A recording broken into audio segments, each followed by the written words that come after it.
નમસ્કાર મિત્રો, health tips Gujarati ચેનલમાં આપનું સ્વાગત કરું છું. મિત્રો, આપણા શરીરની ઉંમર 30 કે 35 વર્ષની ઉંમર થાય અથવા 40 વર્ષની ઉંમર થાય પછી ઘણી બધી સમસ્યાઓ જોવા મળતી હોય છે. અને એક સમસ્યા એટલે પાચનની સમસ્યા. અને પાચનની સમસ્યામાં ઉંમર કરતા પણ ખોરાક મહત્વનો ભાગ ભજવે છે.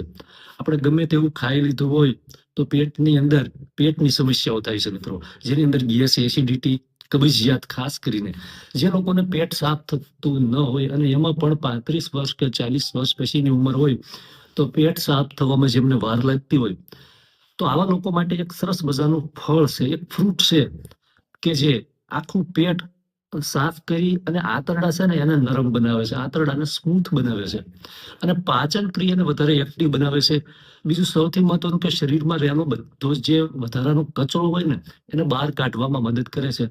કોઈ પણ જે લોકોને કબજિયાતની સમસ્યા હોય તો મિત્રો વધારે પડતી બીજી દવા લેવા, જે નુકસાનકારક દવા છે એ દવાનું સેવન લેવા કરતા આ ફ્રૂટનું સેવન ચાલુ કરી દેવામાં આવશે ને તો કબજિયાતમાં ઘણો બધો ફાયદો થશે. મેં જે કર્યું હતું પંચકર્મ એ વખતે મેં ફળનું ખૂબ સેવન કર્યું હતું. એ ફળનું કઈ રીતે સેવન કરવું છે? ફળનું નામ છે મિત્રો પપૈયું.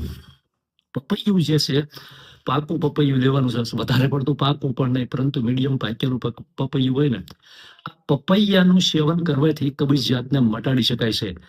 મોટા ભાગે મિત્રો કબજિયાત છે એ આપણી ખરાબ પાચન શક્તિને લીધે થતી હોય છે અને આ જે કોન્સ્ટિપેશન એટલે કે કબજિયાત છે એ અનેક રોગોનું મૂળ છે. માત્ર કબજિયાત દૂર થઈ જાય તો પણ નાની મોટી ઘણી બધી એવી બીમારી શરીરમાં હોય છે કે એની મેળે દૂર થઈ જાય છે. આપણું પેટ સવારે બિલકુલ સાફ થઈ જાય, આપણને હળવાશનો અનુભવ થાય ને ત્યારે આપણે માનસિક રીતે પણ એટલા રિલેક્સ થઈ જઈએ છીએ, એટલે ઘણી બધી શારીરિક અને માનસિક બીમારીઓ પણ દૂર થાય છે.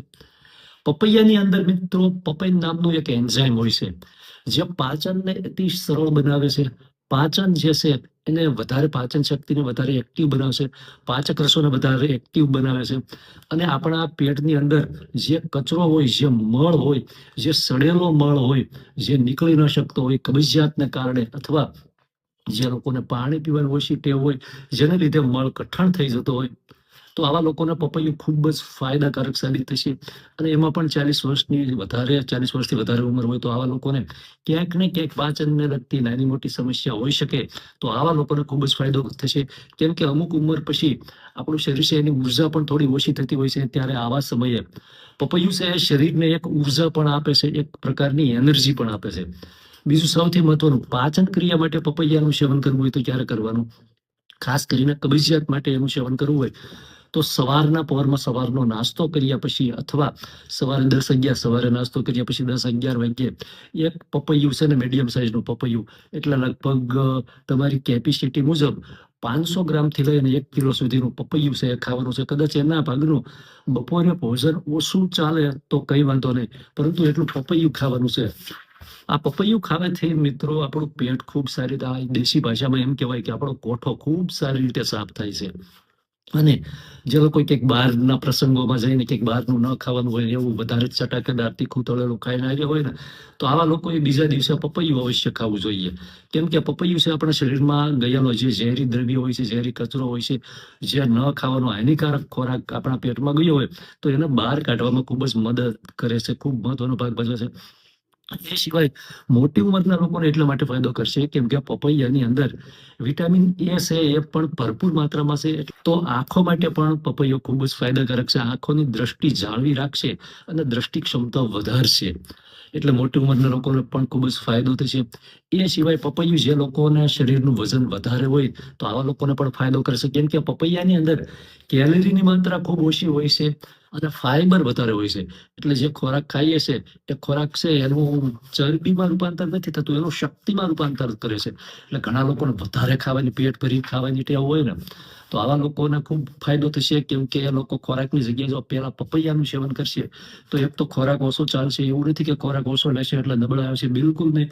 પપૈયાની અંદર અનેક પ્રકારના એન્ટીઓક્સિડન્ટની સાથે અનેક એવા પોષક તત્વો છે જે આપણા શરીરને અનેક પોષક તત્વો પૂરા પાડે છે અને આપણા શરીરની એનર્જીથી ભરપૂર રાખે છે. બીજું એ કે પ્રવાહીની માત્રા પણ શરીરમાં ભરપૂર રાખે છે. પપૈયામાં પાણી પુષ્કળ હોય છે, એટલે જે લોકોના શરીરનું વજન વધારે છે અમને પણ ફાયદો કરશે. બીજું એ કે પપૈયામાં વિટામિન સી પણ ભરપૂર માત્રામાં છે, એટલે રોગ પ્રતિકારક શક્તિ પણ વધારે છે. નાના બાળકોને પણ પપૈયું છે ખાવા માટે આપી શકાય છે, જે લોકોને વારંવાર નાની નાની બીમારી થતી હોય તો આવા લોકોને પણ પપૈયું ખૂબ જ ફાયદાકારક સાબિત થાય છે.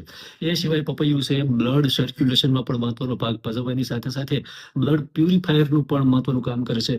લોહી છે એમાં પણ સુધાર લાવે છે. લોહી છે અને સાફ કરવાનું પણ એની અંદર એક ગુણ રહેલો છે અને જેને કારણે એ ચામડીની સમસ્યામાં પણ પપૈયું ખૂબ ફાયદાકારક છે. એ સિવાય પપૈયું છે હૃદય માટે, હાર્ટની એક્ટિવિટીઝ માટે પણ પપૈયું ખૂબ જ ફાયદાકારક છે. કોલેસ્ટ્રોલ જેવી સમસ્યામાં વધારે ફાયદો કરવાની સાથે સાથે બ્લડ પ્રેશર નિયંત્રણમાં રાખે છે. એક સૌથી મહત્વની વાત એ છે કે ચેતવણી સમજો તો ચેતવણી પણ છે, કેમ કે પપૈયું છે ને એ ઘણી વખત કોઈ અમુક પ્રકારની ગંભીર બીમારી હોય તો આવા લોકોએ સેવન કરતા પહેલા ડોક્ટરની સલાહ અવશ્ય લેવી.